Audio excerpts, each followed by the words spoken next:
Down now on the start for the Britannia Challenge Cup. Sudbury to the right of your picture, Nonesuch Boat Club on the left. Away first time, and Nonesuch Boat Club on the left of your picture there. The University of Bristol Alumni Club here, having the better of the start. Sudbury Rowing Club just easing out the first 50 metres or so. Not too bad though from both as we come towards the end of the temple. The Sudbury Temple Island Sudbury Rowing Club in the bows. James Brownell at 2, James Woodward, Sam Cooper at 3, Samuel Hogsberg at stroke, and Harriet Hessler.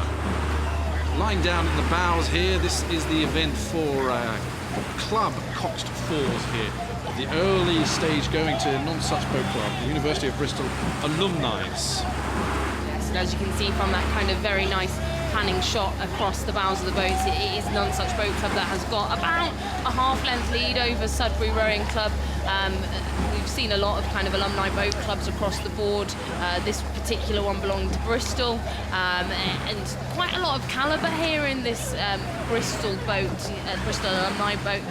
They've got a few previous Henley results.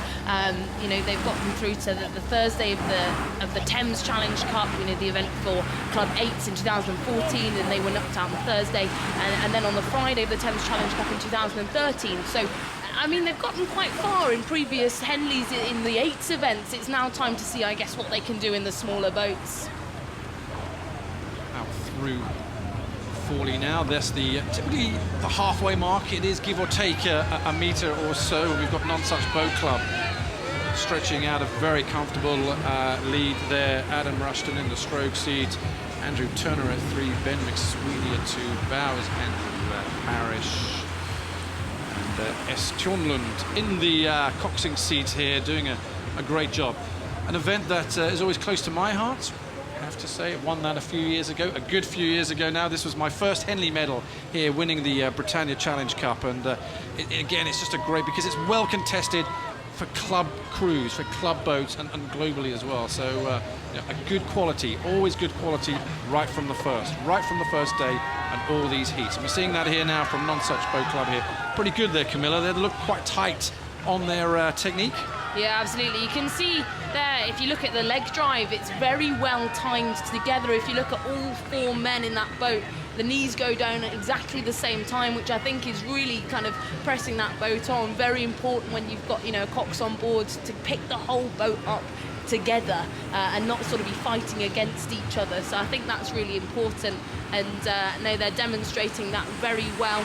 And no, certainly a very nice, smooth crew coming through that sort of halfway stage of this race. It's a great head-on shot there here. Look, just watch the blades as they come out of the finish, and the crew just moves forward along the slide. They come out long, and the boat's nicely balanced here. Good solid stuff here, and they can do that now because the pressure is off. Nonesuch Boat Club knowing that they are through to the next round, barring any, from a rowing perspective, disaster in the last part. As they come through Remnant Club, they've passed Upper Thames, they're through Remnant Club, they're coming up to the general enclosure here, and the course starts to go back towards, it's a straight course, but the way, the configuration, it starts now to go back towards the left-hand side. You'll get the noise, the real excitement as they come down the enclosures. And fantastic to see that, you know, even towards the end of the day, we're coming into the last half an hour of racing here on the Wednesday, and we've still got such a fantastic crowd here on the bank supporting. You know, it just goes to show what a great event that you can keep people here right to the very last race. And they've got, you know, some fantastic support as they come through into the enclosures. Sudbury Rowing Club as well. It's good to know that these guys haven't produced a Henley boat since 2005, before last year. So fantastic to see them racing here today in this round of the Britannia Challenge Cup. But no, it does seem to be Nonesuch Boat Club that are really putting an impressive display into the last few hundred metres. Look at that view back down the course here, just glorious here.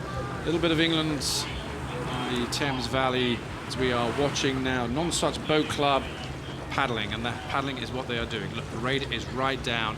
And what you do here now is just a little bit of peacock feathers, isn't it, really, coming down. They know they've done the job here. and just keeping their heads up nice and sharp. All the calls will be just enjoy it, place the blade in water, catch, pick it up, really now just paddle technique, because they know tomorrow it's going to get a little tougher. You can hear sort of the claps coming from as they approach the steward's enclosure. A nice little tradition here at Henley Royal Regatta that crews get clapped through that last 100 metres. So they'll be hearing those claps and knowing that they're approaching the line pretty soon. Halfway down the enclosure, coming up to the progress board, which typically is around between 10 and 15 strokes to the line, depending on what boat you are in here. And Nonesuch Boat Club leading this heat of the Britannia Challenge Cup here. They pretty much dominate it from the very first stroke here. Nice water, glorious conditions. And we're over the line, comfortably done. A lot of authority. So Nonesuch Boat Club through Sudbury Rowing Club, just drifting over the line now. Disappointment from there.